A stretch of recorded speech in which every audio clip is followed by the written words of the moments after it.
вставайте на щит. Пацаны, November 25th, 2025, around 1:30 a.m. Hundreds of drones were approaching in the direction of Taganrog. The massive digital map in front of the Russian duty colonel began to sound alarms. However, the atmosphere in the region was not one of panic, but rather a dangerous complacency. Because Taganrog was one of the most protected Russian cities, home to the laboratory for experimental unique aircraft and strategic bombers, Russian generals had underestimated this attack, assuming the incoming drones were just a simple swarm and relying on air defense. However, this swarm was not just simple, slow, low-capacity drones. This was an invasion.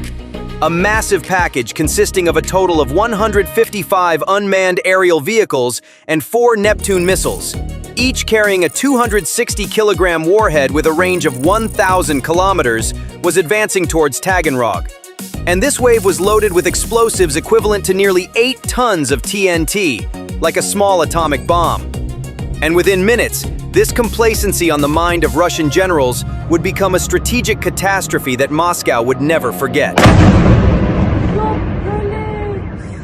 Around 1:20 a.m. on the Odessa coast. While Russian radars were preoccupied with the slow bait swarm to the north, 650 kilometers south, on the pitch-black shores of Odessa, Tatra chassis mobile ramps hidden in the darkness secured their hydraulic legs to the ground. With the command, 4R-360 Neptune D long-range cruise missiles tore through the silence of the night, firing their motor-sick MS-400 turbofan engines. These were not the old ship-to-ship missiles that sank the Black Sea Fleet. Each was specially modified for land targets, equipped with GPS and terrain contour matching guidance.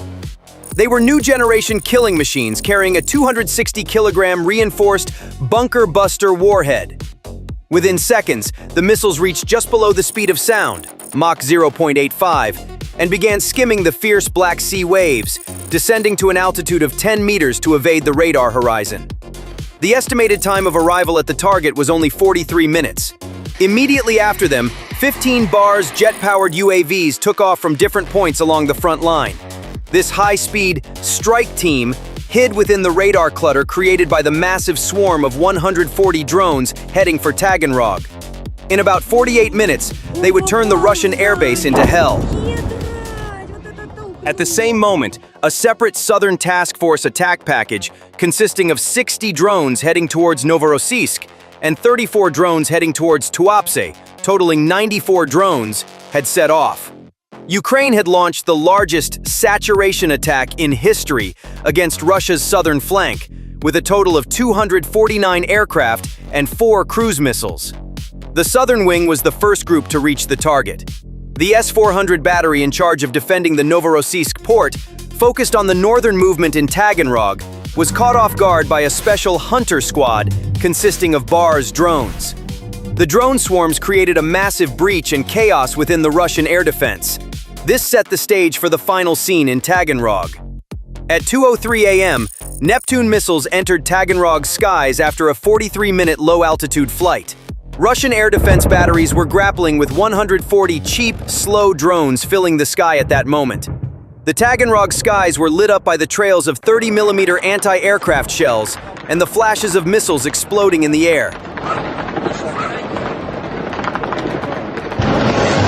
The S-400 operators were lost in the crowd on their screens. They thought they had achieved a great victory with every slow AQ-400 or Beaver drone they hit. The system was physically saturated. Pantsir operators didn't even have time to cool their barrels, firing their missiles at the closest, slowest, and most threatening-looking targets. But this was a major perception management operation, and the Russians had fallen into the trap. While the Russians looked up at the slow drones in the sky, death came from the sea surface. 4 Neptune missiles and 15 BARS jet drones switched to Turcom mode when they reached land, descending to an altitude of 30 meters. A Tor M2 battery protecting Taganrog spotted the incoming missile on its thermal camera at the last second. The operator pulled the trigger. 1 Neptune missile was destroyed in midair and turned into a massive fireball. However, the remaining 3 Neptune missiles and 15 jet drones tore through the defense wall like paper. The air shield that the Russians thought was impassable was riddled with holes in seconds. Around 2:05, Beriev Aircraft Company, Taganrog. In the specially secured hangars of the strategic Beriev facility in Taganrog, guards listened to the distant sounds of anti-aircraft fire, thinking the war was too far away to reach them. This was far behind the front lines. This was the motherland. But within seconds, the darkness of the night was split by a blinding flash and a deafening explosion.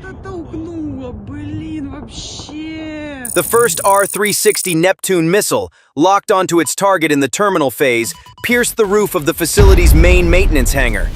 Its massive 260-kilogram explosive charge detonated on top of a Tu-95MS Bear strategic bomber, its wings removed, awaiting modernization inside.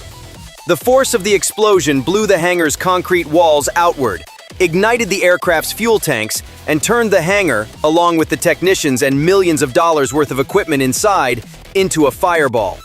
However, the real disaster was on the adjacent runway.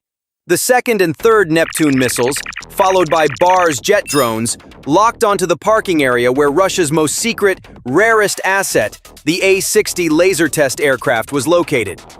Developed since the Soviet era, this unique platform, carrying a megawatt laser cannon in its fuselage, was caught with nowhere to escape. The Barr's drones crashed into the aircraft's fuselage like kamikazes.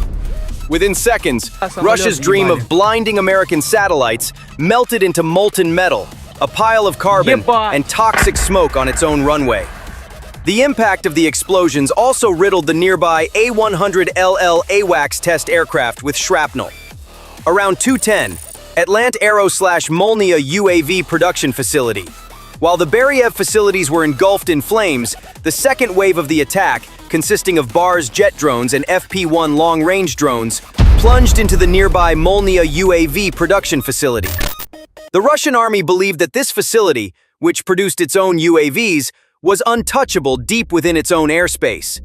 However, moments later, the production lines, precision CNC machines, electronic warfare laboratories, and stocks of UAVs ready for shipment would be obliterated by the shockwave created by 100-kilogram thermobaric warheads.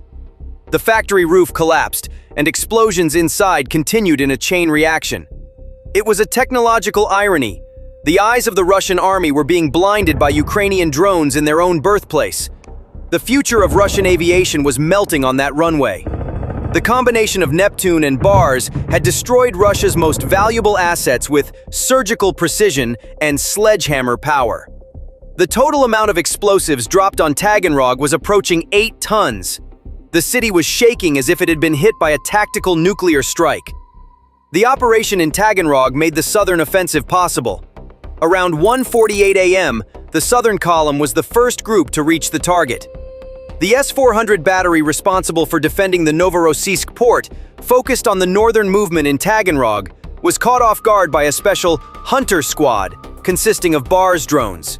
By the time Russian operators saw the high-speed targets appear on their radars, it was too late.